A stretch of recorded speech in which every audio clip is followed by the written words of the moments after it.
राम राम। ज्ञान गठरी में आपका स्वागत है। अनमोल भजनों और रोचक जानकारी का आनंद लेने के लिए हमारे चैनल को लाइक, शेयर एंड सब्सक्राइब करें। धन्यवाद। आपका दिन मंगलमय हो। ज्ञान गठरी वाले सभी भक्तों को राधे राधे। मित्रों, इस समय अधिक मास चल रहा है। अधिक मास भगवान विष्णु को समर्पित है। अधिक मास में भगवान विष्णु की पूजा करना बहुत शुभ माना जाता है। मित्रों, यह अधिक मास की आखिरी एकादशी है। यह 3 वर्षों में एक बार आती है। मित्रों, परमा का मतलब होता है परम सुख देने वाली एकादशी। जो व्यक्ति इस दिन व्रत रखता है उसे हजारों पुण्य की प्राप्ति होती है। यदि आप व्रत नहीं रख सकते तो इस कथा को सुनने से भी आपको पुण्य फल की प्राप्ति होगी। लेकिन इस दिन अपना आचरण सात्विक रखें। परमा एकादशी का व्रत 13 अक्टूबर को रखना है। अधिक मास के लिए भगवान विष्णु ने कहा था कि जो अधिक मास में मेरी पूजा आराधना सच्चे दिल से करेगा, मैं उसके सभी कार्य पूर्ण करूँगा। बोलो विष्णु भगवान की जय। अधिक मास की कृष्ण पक्ष की एकादशी का नाम ही परमा एकादशी है। इस दिन भगवान पुरुषोत्तम जी की धूप, दीप, नैवेद्य, पुष्प आदि से पूजा करें। इससे अक्षय फल की भी प्राप्ति होती है। काम्पल्य नगरी में एक सुदामा नाम का ब्राह्मण रहता था। उसकी स्त्री पवित्रा बड़ी पतिव्रता थी, लेकिन ब्राह्मण अपने पूर्व जन्म के किसी कारण से बड़ा दरिद्री था। वे दोनों भिक्षा से ही बमुश्किल अपना जीवन निर्वाह करते थे। ऐसी दशा में उसकी स्त्री अपना पतिव्रत धर्म निभाते हुए आए हुए अतिथि का अन्न से सत्कार करती थी, चाहे आप भूखी रह जाती थी, और अपने पति से कुछ नहीं कहती थी।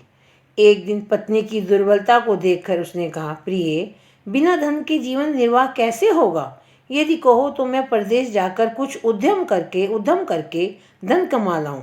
पवित्रा बोली, स्वामी, पति की आज्ञा पालन करना ही पत्नी का कर्तव्य है।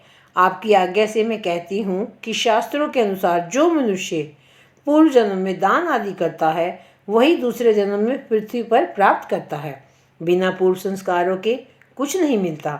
मेरी समझ में आप यहीं रहकर उद्यम करें। मुझसे आपका वियोग भी ना सहा जाएगा, क्योंकि बिना पति के माता पिता, भाई, सास, ससुर आदि सभी रिश्तेदार स्त्री को कुदृष्टि से देखते हैं।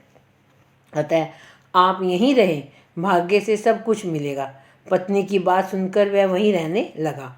एक दिन उनके घर में कौंडिन्य मुनि आए। दोनों ने उनका सत्कार करके भोजन आदि कराकर अपना सब दुख सुनाकर कहा, हे मुनि, हमें कोई ऐसा सरल उपाय बताइए जिससे हमारी दरिद्रता दूर हो। मुनि ने कहा, हे पवित्रे, तुम दोनों अधिक मास की कृष्ण पक्ष की एकादशी का व्रत करो, जिससे तुम्हारे सब दुख, दरिद्र, रोग, पराजय व पाप नष्ट हो जाएंगे।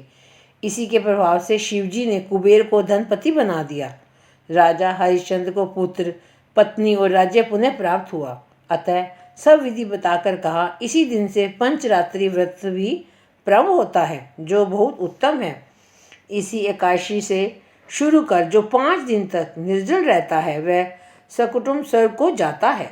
जो संध्या के समय एक बार भोजन करते हैं और 5 दिन स्नान करने के बाद ब्राह्मणों को भोजन कराते हैं, उन्हें संसार को भोजन कराने का फल मिलता है।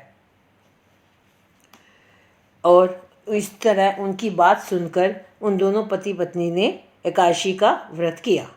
अंत में स्त्री को संग लेकर वह ब्राह्मण विष्णु लोक में चला गया।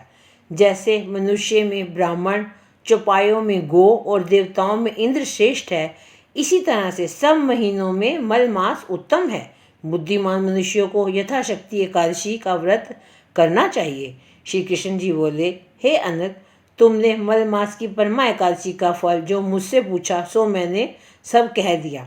हे नृप, इस उत्तम व्रत को तुम सावधानी से तुमने भी किया है। इस व्रत को सुनकर स्त्री समेत राजा युधिष्ठिर ने भी किया था। स्वर्ग और पृथ्वी के जो दुर्लभ सुख हैं उनको भोगकर प्रसन्नता से बेखुंड में प्राप्त हो गए।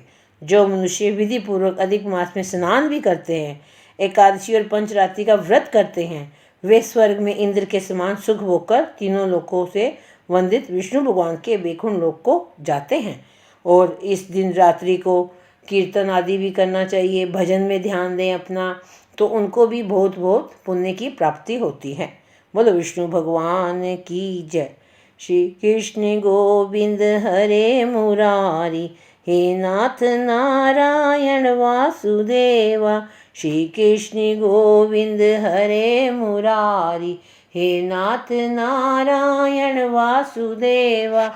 हे नाथ नारायण वासुदेवा, हे नाथ नारायण वासुदेवा। श्री कृष्ण गोविंद हरे मुरारी, हे नाथ नारायण वासुदेवा।